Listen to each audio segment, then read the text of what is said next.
Welcome back, First Descendant fans. We are here today with another build for the Axion plane specifically. This time it's going to be for Ultimate Lepic. A couple things I want to talk about before I dive into it. I'm going to have some gameplay on the screen. You will notice that there is no Colossus fights. I was unable to put together a really solid Colossus killing build for Lepic to show you guys. That could change though. At the start of next month, Lepic should be getting some buffs, and I'm going to assume it's going to help with his bossing, because he also seems to struggle with the bosses at the end of the Axion Plains missions, specifically the harder ramped up ones with the juicy rewards that we're all after at the end. But this build will work to get it through, especially if you have a weapon to help with the bosses at the end. Starting off, I want to give you guys an example of what we're going to try to achieve here with this build so you can get an idea what this is supposed to look like. This is the laboratory. These guys are level 190, just like in Axion Plains. There are some subtle differences, but this should give you a good idea of what we're looking for. So to start it off, the game plan is you can activate your 2 for a little extra damage if you want, but you're going to throw your 3, which is your tow grenade. You're going to suck them up, and then you're just going to hit them with your 1 for big damage. If you notice the giant beams of light that fell, that is actually going to be our trigger mod, Death by 1,000 Cuts. It is a huge part of this build and actually works out very well. Looking at the mod specifically, this is going to be a crit-based build. The Transcendent mod that we're going to be running with is called Regenerative Braking. This will give us a chance to recover MP each time we use a skill. This build burns through MP, but we got some really good ways that we're going to handle that. Really excited to show you this actually. The primary parts of this, you'll notice there's no ultimate mods here. We don't need them. There's nowhere really to fit them. Everything here is designed with a very important purpose. Everything has a job. So we have our cooldown mods. We're running 4 of them: Nimble Fingers, MP Conversion, Focus on Fire, and then Focus on Tech. The 1 skill, which we're going to be using for damage, is Tech, so this should give us as much skill power modifier as possible. We're already at 1,000 plus, but it does add up, and we really need that cooldown. And since this is a crit-based build, we're running all 4 crit mods. We have Frontline, Emergency Measures, Skill Insight, and Skill Concentration. To maximize our range, our last 2 mods are going to be Maximize Range and Skill Expansion. That way we can suck up as many enemies as possible in a short amount of time. Now for the new trigger mod that we're going to be running, we're running Death by 1,000 Cuts. If you don't know what this is, when you throw a projectile with one of your skills, which for us it'll be our 1 and our 3, you get stacks of this residual Arche preservation. Once you reach 12 stacks, those rays of light fall down from the sky. It's important to understand how this works.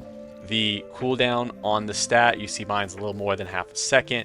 That is how quick I can build stacks. So if I throw a grenade and less than that time later I throw another one, I'm not getting more stacks.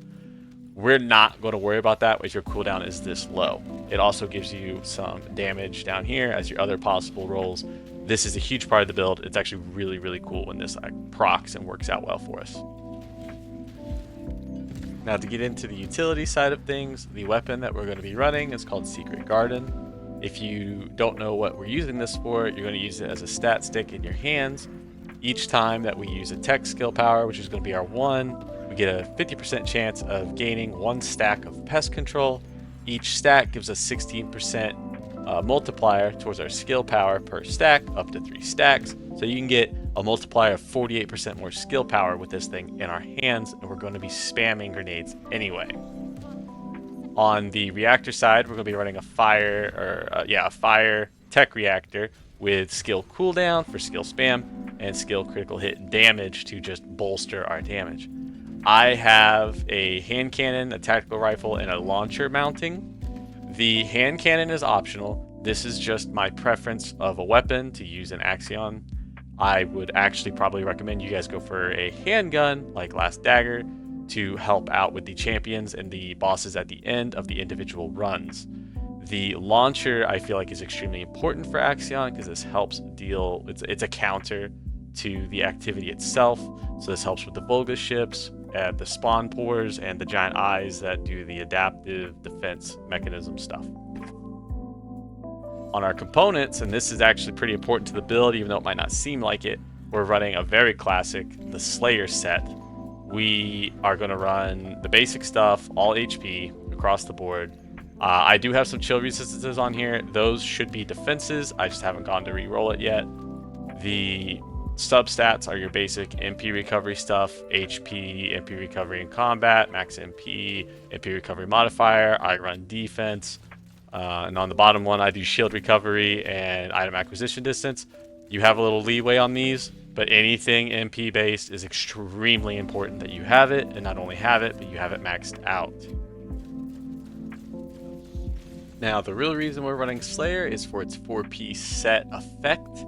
It gives us 15% more skill cost, but the benefit of that is 26% more skill power. This combined with Secret Garden is great, but the real reason we're running this is for the when defeating enemies inflicted with Toad, which is Lepic's 3 ability, the grenade that sucks everything together. We recover MP at 17% at 12% at a time. So this will help keep us fully stocked on MP as we go. Now, on the inversion reinforcement, and this is going to be specific to this season, but if you're watching this in a later season, some of this may be more beneficial to you. We run the arcade circulation tactic for the cooldown chance to just speed up the grenades a little bit. You don't really feel this, but it does help. If you guys have not been using the probabilistic recovery system, this allows us to get HP and MP off of the orbs on the ground. This is actually really strong. I'm a huge fan of this. Even though it doesn't look that powerful, it is. And then for the third one, and you have leeway here if you want to put something else on, like maybe one of these defensive ones, I run the pinpoint aim algorithm to help out our exterminator, taking out things like the Volga ships or the champions, making them more vulnerable and things of that nature. Now, something to talk about here, I do have the gameplay playing right now, showing the build being used again. You'll notice I'm trying to keep a rhythm of the 3, then 1-1, 3-1-1, 3-1-1, and just keep that going. You are not invincible. You do need to keep moving around. Again, these missions are all solo. I do not recommend this build for solo play. It is usable in solo play. I use this in a group. You'll have a great time. You and your friends will have fun. It's usable. It does work. You can kill bosses. All the gameplay shown has been on the missions with the teeth, which is the higher tier missions that give you the rewards for Nell, the new weapons, the hover bikes, and all that jazz. If you guys have any questions, comments, or recommendations, please mention them below. If you found this video useful at all, please drop a like, maybe drop a sub, help the channel grow.